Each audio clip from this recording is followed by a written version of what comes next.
morning, welcome back. Well, it's a disease that impacts more than 8 million Americans, but often can be difficult to spot. And joining us this morning from Gunderson Health System, Mary Watts, to talk a little bit more about eating disorders. Mary, thanks for waking up with us this morning.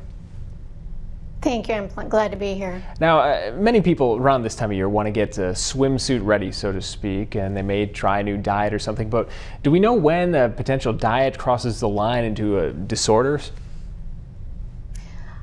It can be hard to tell. You know, there's certainly a push for dieting, and there's been a lot of talk about, you know, the war on obesity. But a lot of those dieting practices can lead to an eating disorder. And what we really try to look for is when kind of that line is crossed, is when, you know, thoughts become obsessions, when other aspects of a person's life really take a back seat to their thoughts and feelings about weight and food, when relationships come second place, when work becomes second place, and when everything else really takes the back seat to what's happening with food, what's happening to eating, and that really becomes the sole focus of what's happening for somebody. So this doesn't necessarily relate only to the people who want to be ultra thin. It can sort of run the spectrum, the broad umbrella term eating disorders, correct? It really can. And when we look at treatment, we're treating everybody from, again, anorexia to bulimia to binge eating disorder, and then some folks who vacillate between the symptoms. What are some of those symptoms to keep an eye out for?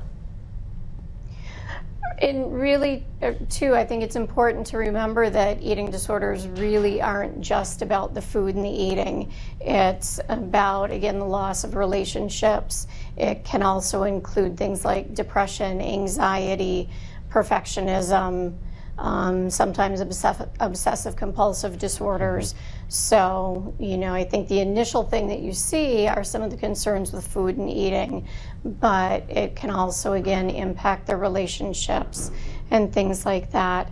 So it's important to look for changes in mood, changes in attitude, changes in general lifestyle. Yeah, as much a mental issue as it is a physical issue. Real quick, we're up against time here. What's the way, if you notice a family member or friend who seems to be suffering from this, how do you go about bringing it up, or should you go about bringing it up?